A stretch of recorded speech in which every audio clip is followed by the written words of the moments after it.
जिंदाबाद, इंकलाब जिंदाबाद।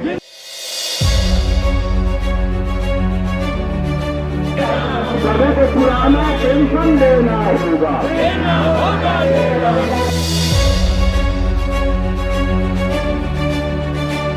तो आशा को ज्यादा से ज्यादा संख्या में 10 दिसंबर को हमारी लड़ाई है। इस लड़ाई के बाद आगे के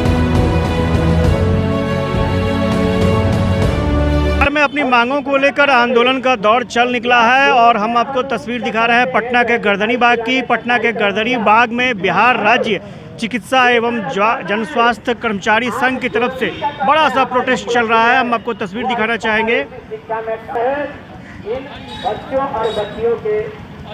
अपनी मांगों को लेकर यहां पर स्वास्थ्य कर्मी प्रदर्शन कर रहे हैं। स्वाभाविक तौर पर लंबे समय से कई मांगे इनकी लंबित हैं और ख़ास तौर से जो संविदा के आधार पर जो नौकरी होती है वो सबसे बड़ी चुनौतीपूर्ण स्थिति इन लोगों के लिए बनी हुई है। और भी कई मांगे हैं।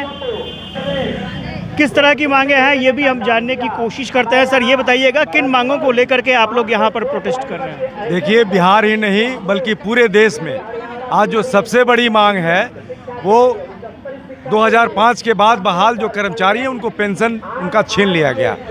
और जो बिहार के और देश के स्तर पर जो नौजवान हैं, जो बेरोजगार हैं, उनके श्रम का शोषण सरकार कम वेतन की परिपाटी ला करके जो कर रही है उसका हम विरोध कर रहे हैं। ये सबसे बड़ा सवाल है। इसके अलावे राज्य में जो है अब तमाम तरह की प्रोन्नतियों पर रोक है। हमारे 18 महीने का जो कोविड के नाम पर जो महंगाई भत्ता की जो किस्तें थी वो केंद्र सरकार जैसे रोक दी अपने कर्मचारियों का, बिहार की सरकार ने भी बिहार में कर्मचारियों का ये तीनों किस्तों की राशि को रोक करके रखा है। और हम बिहार में मांग करते हैं कि एक ज़माना था जब बिहार में 5.5 लाख से ज़्यादा शिक्षक कर्मचारी कार्यरत थे, लेकिन जैसे जैसे वो सेवानिवृत्त होते गए उनके पद को मरणशील घोषित किया जाता रहा। और ये क्षेत्रीय कार्यालयों में, मुफस्सिल के कार्यालयों में, सेवा विभागों में जो स्वीकृत पद थे वो जैसे जैसे रिक्त होते गए उन पर बहालियाँ नहीं हुई और उन पदों पर ये ठेका संविदा और कम वेतन की परिपाटी पर बहाली शुरू हो गई। इसके अलावे अभी हमारा विगत 11 से 13 नवंबर को यह हमारा 46वां अधिवेशन था। उसमें हम लोगों ने फैसला लिया था कि इन सवालों को लेकर के आज 29 तारीख को ये पटना की धरती पर हम एक विशाल महाधरना का आयोजन करेंगे।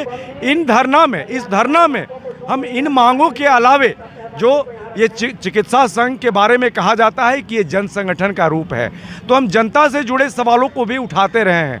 इसलिए हम स्वास्थ्य को संविधान के मौलिक अधिकार में शामिल कराने की लड़ाई जो 2006 से हम लड़ रहे हैं और स्वास्थ्य को कानूनी अधिकार दिलाने की लड़ाई स्वास्थ्य को हम लड़ रहे हैं, जो जनता से जुड़ा सवाल है।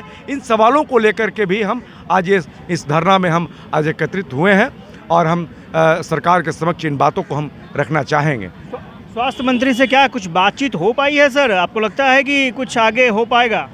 अभी हम आज मांग पत्र समर्पित करेंगे माननीय स्वास्थ्य मंत्री और उप मुख्यमंत्री महोदय को। आने वाले दिनों में हम डेलीगेशन करेंगे सरकार से और सरकार में बैठे आला अधिकारियों से, और जिन मांगों को लेकर के ये 21 सूत्री हमारा मांग है, इन मांगों को लेकर के जो आज हम महाधरना आयोजित किए हैं, इन सवालों पर हम एक डेलीगेशन मीट करेंगे और सरकार को हम ये समझाने का प्रयास करेंगे कि आप इन सवालों को देखें। ये काफ़ी संवेदनशील मुद्दा है। बिहार के कर्मचारियों का, श्रमिकों का, मजदूरों का, छात्रों का, नौजवानों का ये भविष्य तय करेगा ये सवाल। इसलिए इन सवालों को आप समझें, आप बुझें और इन सवालों को आप, हमारे जो डिमांड है, इनको राज्य के स्तर पर आप लागू करने का काम। क्या बदलाव की कुछ उम्मीद नज़र आती है सर? आप लोग लगातार आवाज़ उठाते रहे हैं और 3 महीने लगभग हो रहे हैं महागठबंधन सरकार को। हमें बदलाव की पूर्ण उम्मीद है। सरकार अपने वादे के हिसाब बदलाव कर दे, और यदि अपने वादे के हिसाब से बदलाव नहीं करेगी तो हम संघर्ष के बल पर ऐसी परिस्थिति पैदा करेंगे कि सरकार को हमारी मांगों को मानना पड़ेगा और लागू करना पड़ेगा।